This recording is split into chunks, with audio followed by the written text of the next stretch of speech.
I remember staring at the screen. Her post sat there, smiling, holding keys like she'd won the lottery. And in a way, she had. My lottery. I didn't comment, didn't call, didn't even blink. I just kept reading the caption over and over until the words started to lose shape. Thank you, Mom and Dad, for giving me my first house. My first thought wasn't disbelief, it was recognition. They'd finally crossed the line I'd been pretending didn't exist for years. 3 years. 3 years of covering their rent when Dad couldn't work and Mom was between jobs. 3 years of saying, it's fine, I've got it, even when my own account was scraping bottom. When I finally saved enough for a down payment, it wasn't for me, it was for them. A little stability, a roof they wouldn't have to worry about losing. The closing day was quiet. I signed the papers, put the deed in their hands. Mom hugged me tight, whispering, "We'll never forget this." Dad's voice cracked when he said, "We're so proud of you." I believed them. Now I know pride can be faked. Gratitude, too. Because 1 week later, my sister, the golden one, posted that photo. The one that told me the house I bought wasn't mine anymore. It was hers. I didn't ask questions. Questions give people time to build lies. Instead, I started collecting facts. County property records are public. It took less than 10 minutes to confirm the deed had been transferred.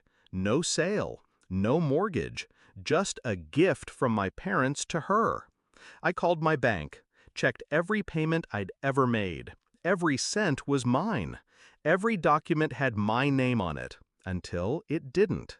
I sat with it for a week, not angry, not crying, just quiet, because I knew something they didn't. In their rush to give her my gift, they'd made one mistake, a fatal one.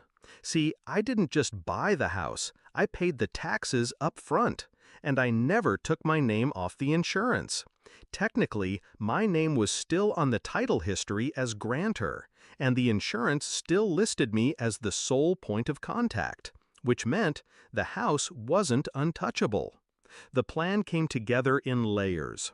First, I paid a visit to the insurance company, told them I wanted to update my coverage, better protection, higher premiums. They were happy to oblige. Then, I quietly switched the mailing address for all policy documents to my apartment. Second, I filed a formal complaint with the county's assessor's office, questioning the legality of the gift transfer. The process would be slow, but that was fine. Slow meant my parents and sister wouldn't suspect anything, until it hit. The final piece was delicate.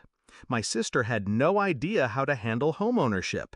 The lawn started to grow wild. She left trash cans on the curb for days. So I called the HOA, anonymously.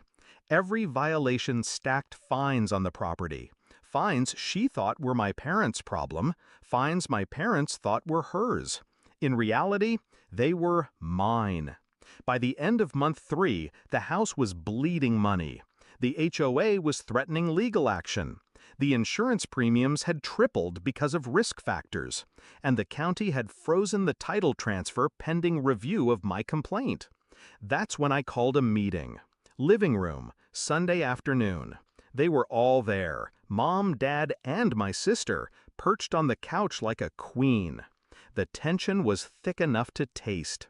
I slid a manila envelope across the coffee table.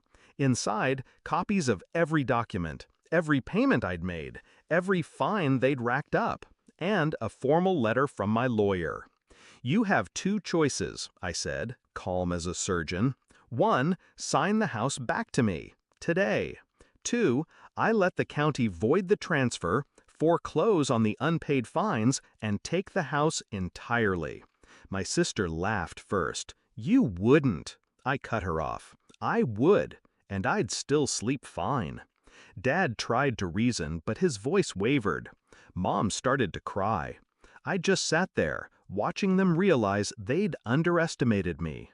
It took them all of 20 minutes to fold. Signatures on the papers, title back in my name.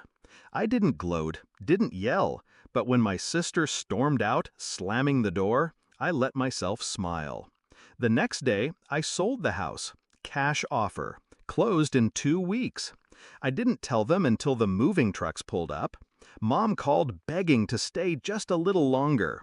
Dad tried guilt, reminding me of everything they'd done for me. I let their words wash over me like static. They'd taught me something valuable.